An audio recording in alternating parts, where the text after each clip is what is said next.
Hello and welcome to the Full on Football podcast. On today's show, we have a special guest, Conna Chahal from Football TikTok.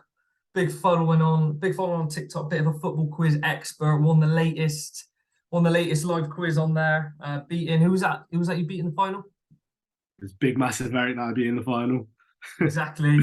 Connor, thanks so much for coming on. Obviously, 5 days now until the World Cup starts. I want to get stuck in talking about that. Get your views on it.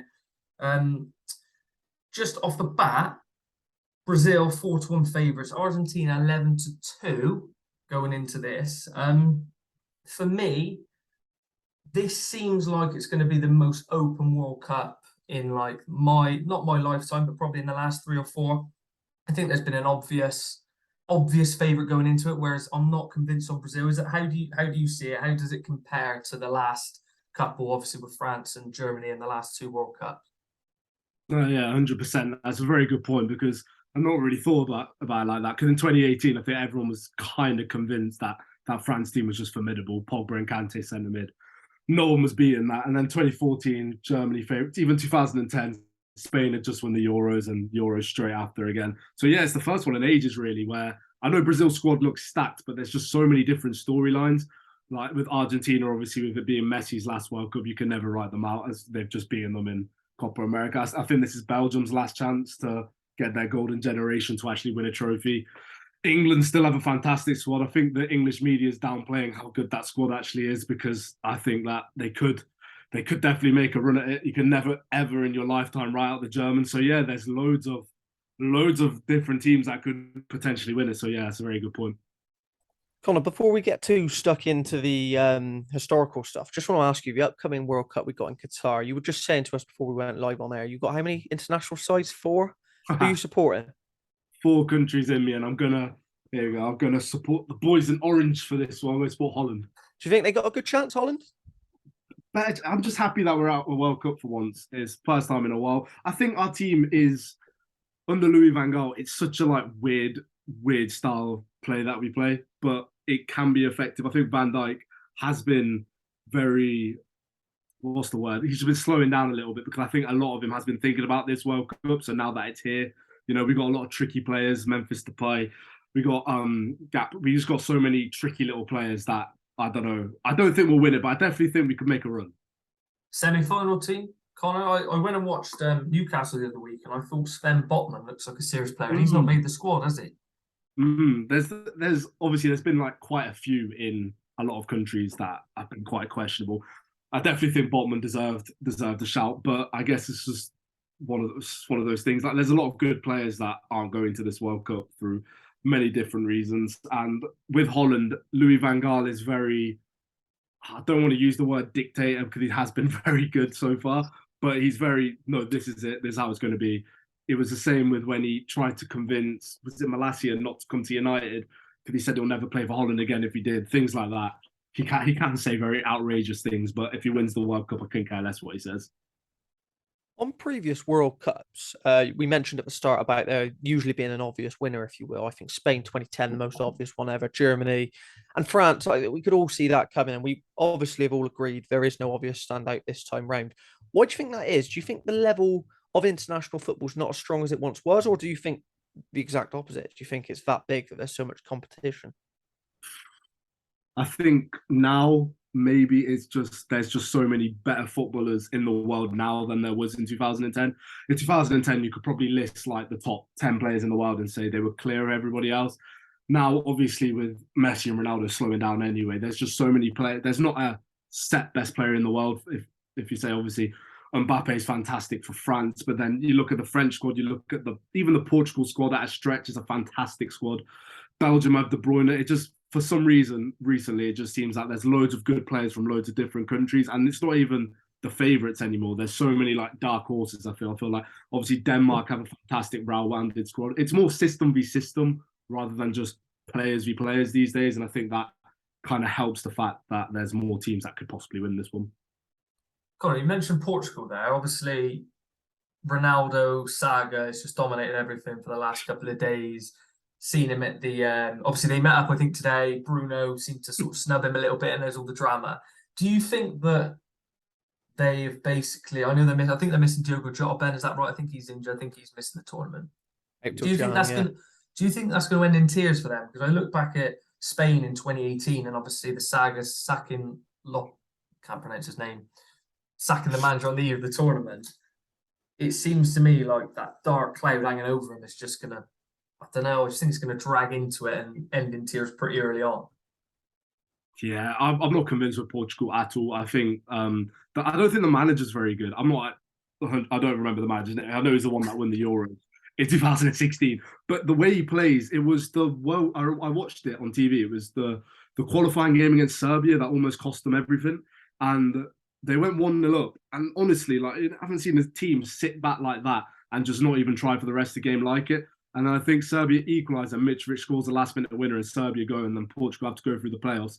And then you think through the playoffs, like, okay, surely something's got to change. They go 1-up against Turkey, cruising, and then they do the exact same thing. And then Turkey get a penalty. Luckily for Portugal, they missed the penalty. And luckily, again for Portugal, Macedonia beat Italy, so they get an easy game to get to the World Cup.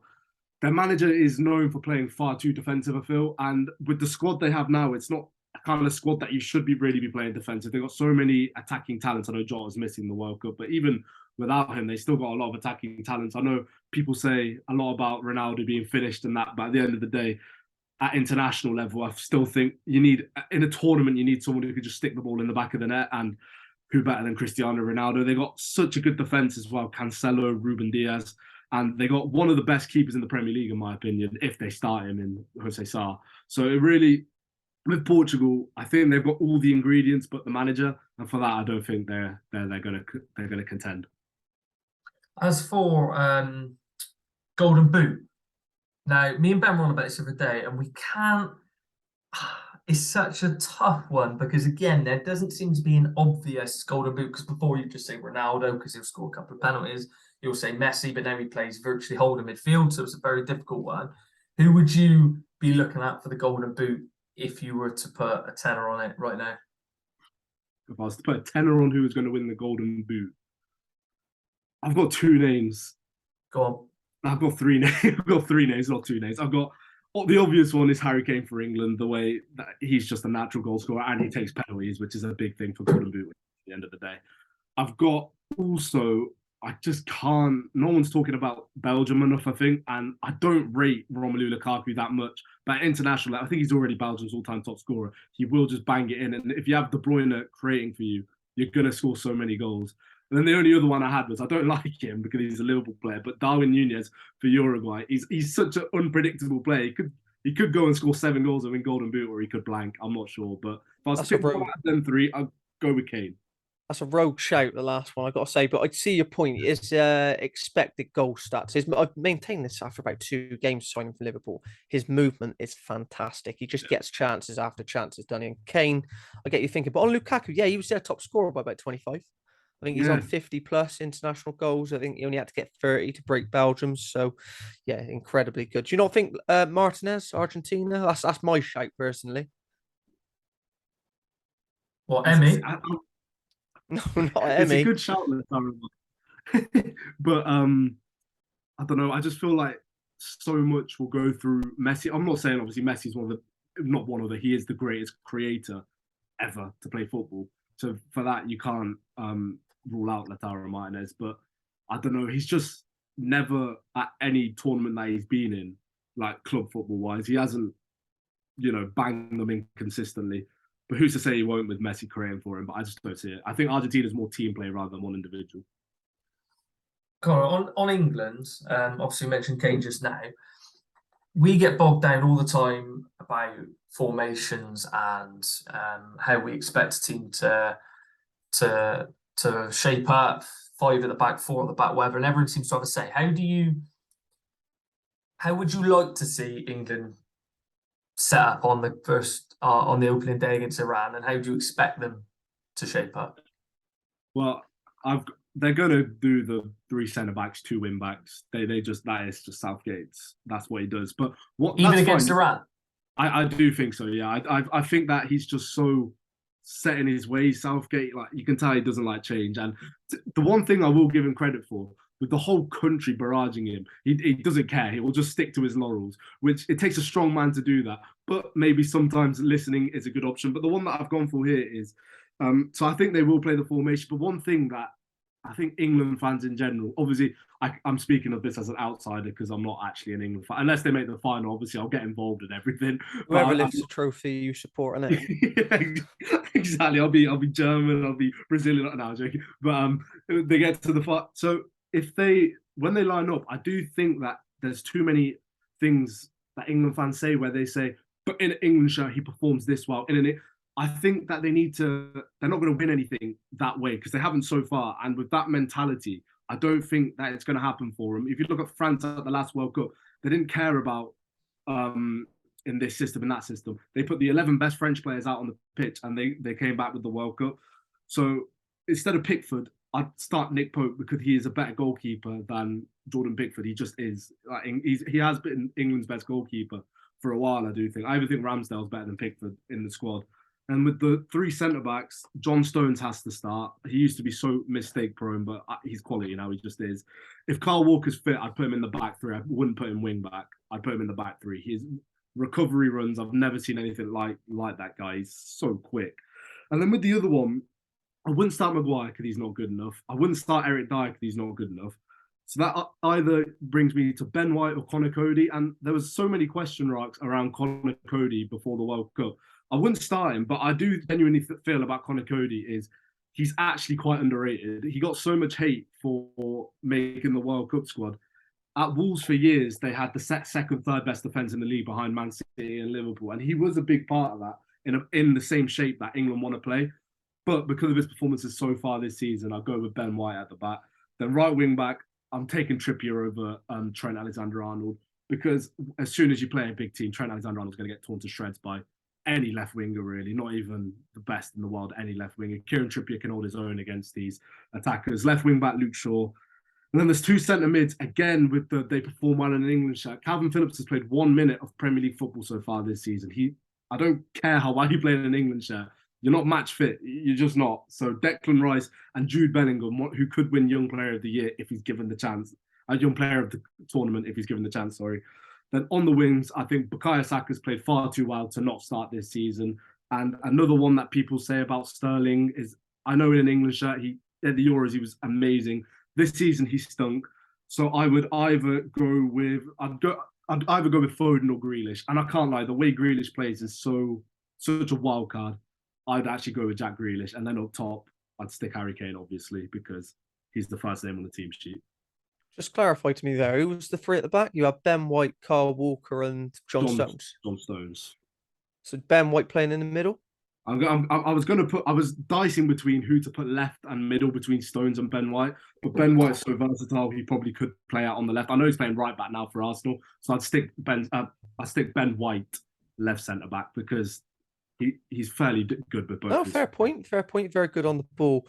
Look, I agree with what a lot of you got to say there. The only thing I'd say, just taking you back sort of 2 minutes ago, you were talking about England and the mentality issue regarding he's good for England, so we pick him for England. And look, France, you picked France. Don't do that. Olivier Giroud, 2018. I would argue they do. No, it's a fair point, but obviously Benzema wasn't in the France setup back then. Their only other striker back then was Gignac, because obviously Mbappe don't play up front for France. So it was Giroud or Gignac, and I'd definitely pick Giroud over. And plus, I think Giroud's a really good player. I just think he had quite a slow tournament. Massively underrated. Massively. France's second all-time top goal scorer, by the way. Fantastic footballer. Incredible. Connor, how much does it bug you? You mentioned Maguire, he's not good enough. And how much does it bug you that he is very much in there on the most incredible technicality there's probably ever been in my lifetime when picking an England squad. He's the only recognised person who plays sort of left centre half out of all of those you named. Obviously, Ben White doesn't play there. I echo like what you're saying. I completely get it.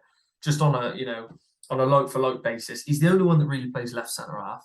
He's had 2 really good World Cups. He can't even get in a Man United side that doesn't have a fully fit Rafael Varane. Lindelof's been picked instead of him. He hasn't played well for probably 18 months now since the Euros, which seems an absolute lifetime ago. But yet, I think there's a massive chance that he starts every single game that England play. And I'm a Man United fan, and I've been very critical of Maguire. I've got a slight. I probably, give him more slack than rival fans, but it seems to me that everyone else in the world is every other England fan is sick to death of seeing him in the England squad and the England starting 11. Yeah, you're absolutely right. I don't think that. I think moving to United, it was so obvious so quickly. I don't even think he was that good for that long. I think he started okay, and then after that, you could tell that on the ball, off the ball. I don't know if it's just a man with shot confidence, but he's just not good enough. He's just not as good as the other options England have. So all this Maguire does perform in an England shirt. Maguire's not going to win you the World Cup as a centre back, as a starting centre back. He's just not.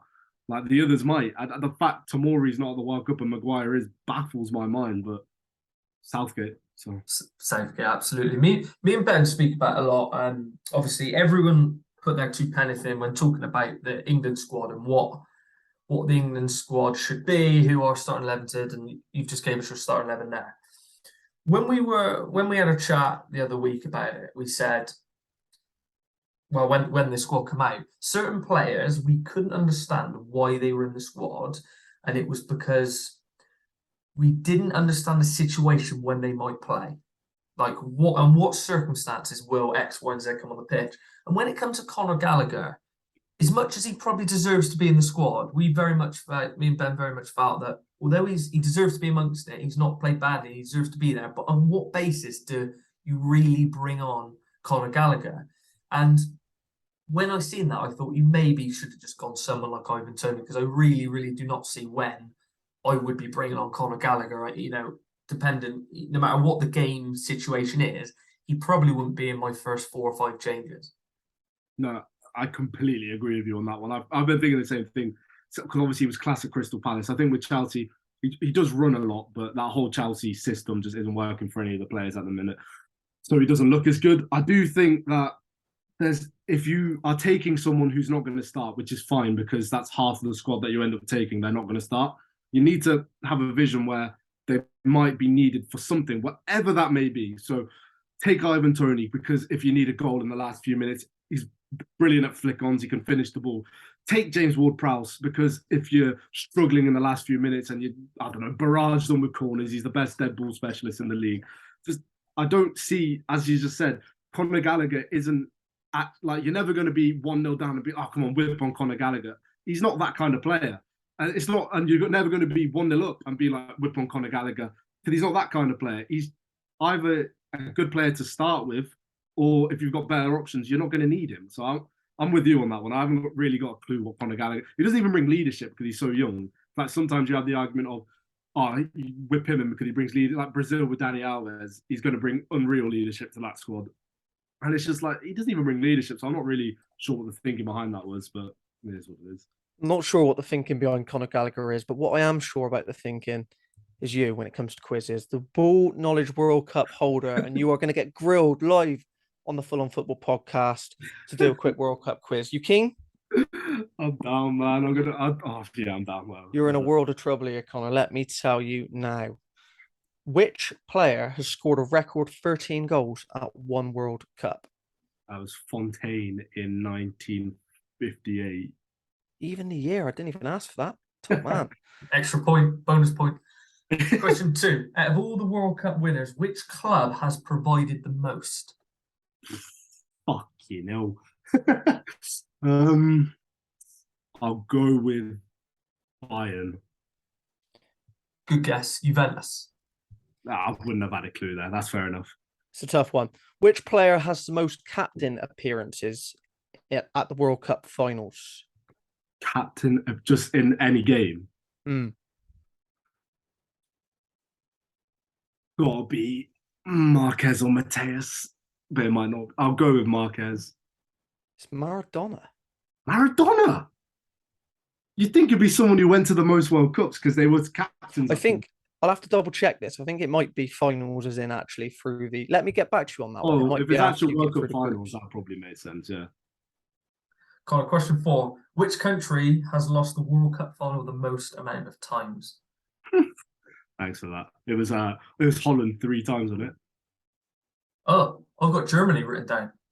How many And times we'll have they have to, lost? I don't know. I've just think got Germany 4. written down. I'm pretty sure Germany 4. lost it 4. If I just, oh wait, no, fucking hell! I've completely butchered what I thought your question was. For some Holland, reason in my head, because I'd been asked this, I thought you'd asked who's lost it the most times without winning it, which is why I said thanks for that. Oh, Because fine. We'll Holland's have to never won Ben, we'll re-record this bit so we can get it right. We'll re-record it. it. No, I think I'm fucking it up, to be honest, but fair play. opening goal of 2006 World Cup. Opening goal of the 2006 World Cup was Philip Lahm against Costa Rica. Listen, good nudge, mate. Good nudge. There were some hard questions in there. And we'll get back to you on the if that World Cup finals one, if that is just knockout games, I'm going to give it you. All right. I'll make sure that Mateus is the answer for the group stage one, and I'll give it you. Ben gets all his quiz questions off of Twitter, so the validity of the answers might not necessarily I be don't, correct. to be fair, I usually make them myself. I don't usually refer to the internet, but this was a bit of a mad rush after work, etc. So it was the World Cup final one, I think you might have been right. I think World Cup final, Germany lost off the top of my head. It'd be 66, obviously. I can't think of many that 80, 86 against Argentina, 82 against Italy. Yeah, that's already 3 actually. 2002 as well. 2002, yeah, 4 times. Yeah. This is what I had a feeling you'd be right with that one. Mate, I know me onions. This boy does. I'm telling you. But no, to be honest, all it is with Germany, they're generally semi-final every World Cup. Yeah, So I know they've come they're third more out. times than any other country. I knew that. Connor, on so how old are you, just for reference? I just turned 22 not long ago. 22. So what was the first World Cup you remember watching? 2006. 2006. Fine. Okay, same as me. Great. What's that? So that'll be this will be your fifth World Cup. What World Cup is held in the highest regard in your memory? Which one do you look back with nostalgia? That was the best World Cup. That's the one I enjoyed the most, or a moment in a World Cup that really gets your juices flowing. Oh, it's definitely 06 or 2010 because 2006 was the first football I'd ever watched in my life, and I fell in love with it at the World Cup. But there was something about 2010 that was just so special. I wore my full Holland kit for every game because I was a kid. Got to the final, lost, but still a good ride. I'm going to go with 2010. 2010. De Jong should have been sent off, shouldn't he? For that confident De Jong kick? should have been sent. De Jong should have been sent off. Heitinga did get sent off. We should have ended that game with about 8 players. Do you know regarding like the previous World Cups and stuff? Who do you think's the best side that you've seen at World Cup? Like, what sort of sides are coming to head for you? Like, in terms of the sides that have won it, the obvious one will probably be Spain. Just give you that one. That for me, that's probably the best side ever. Obviously, we haven't lived in like 1960, etc. But in our lifetimes, it's got to be Spain. Who else you got? In our lifetime, in our lifetime, I was going to say Spain without thinking, but they did lose one game at that World Cup. They did. It was a Switzerland first game, was it? If I remember rightly. It was Switzerland, yeah. Yeah. That France team did look unbeatable at the last World Cup, I do have to say. I don't think anyone was beating them. Are you asking me for my favourite in my lifetime or just my favourite in ever? Favourite ever, go for it. Favourite ever, it has to be. Not enough people speak about Uruguay 1950, because that game, they walked into... I think there's a reason for that. It's because no one that is currently alive seen them play. I think that is why no one talks about them. No, but it's such a good story. The Uruguay team from 1950, they walk into the Maracanã in front of 205,000 Brazilians, the highest attendance ever. So obviously it's intimidating enough. They need to win because that was the only World Cup where it's a group stage to decide the winner. A draw would have given Brazil the World Cup. Brazil take the lead so early, their fans are already partying. And Uruguay go on and they don't care. That's a real team right there. They score and they score again. They shut all these Brazilians up. It was a day, like they call it like the worst day in Brazil's history, not just football, Brazil's history. They abandoned their white tops on the spot apparently and started wearing yellow after that. And Uruguay just walked out the 205,000 Maracanã with the World Cup. Uruguay, that's why I love Uruguay, man. They're just gangsters. See, what you just said with that is exactly right. Where the term greatness comes from, it needs to be like circumstantial like that, in my opinion. Just winning a trophy, just winning a certain game. But the circumstances you just described, that'll probably never be beaten. Do you know what I mean? It's one of those things, like you just said, 205,000 people and effectively an away game to win that will in our lifetime, that probably will never be beaten. Yeah. Unless, of course, San Marino win the 2030 World Cup. Then that'll obviously beat it. But until that happens, that is it. I'll just take us winning a game, man. November 20th, St. Lucia, we're coming for you. Just final one on that. 2014 World Cup, James Rodriguez. You often see, and then 2010, was it 2010? Brian Ruiz seemed to have the tournament of his life, despite not being a very good player. Really played for Fulham, I think, at the time. Ben, is that right? Brian Ruiz? El Hadj Diouf, 2002. El Hadj Diouf, 2002. We often see these like ridiculous cameos from players that we aren't expecting it. What are we going to see in this World Cup? Are we going to see I don't know, Memphis Depay, that's a bit obvious. Are we going to see a Mitrovic? Ben Davis? Is Ben Davis going to take the World Cup by storm? You know, who is going to be the wild card in this World Cup? Oh, that is tough. James Rodriguez, for me, that was the best. That's probably the best I can remember. That was just incredible. I know he scored the goal, hit the bar, but that was the best I've seen. He was a good player already. It's just people hadn't heard of him. I think that was a lot of it with Rodriguez. Yeah, but then he went to Real Madrid off the back of it and wasn't that good. Yeah, and then he ended up at Everton. Real Madrid have a record of signing players, off the back of World Cups. But El Hadj Diouf, he wasn't even very good. He was never very good. He got 10 years in the Premier League out of that. off the back of a couple of a rainbow flick in the group stage, wasn't it, or something?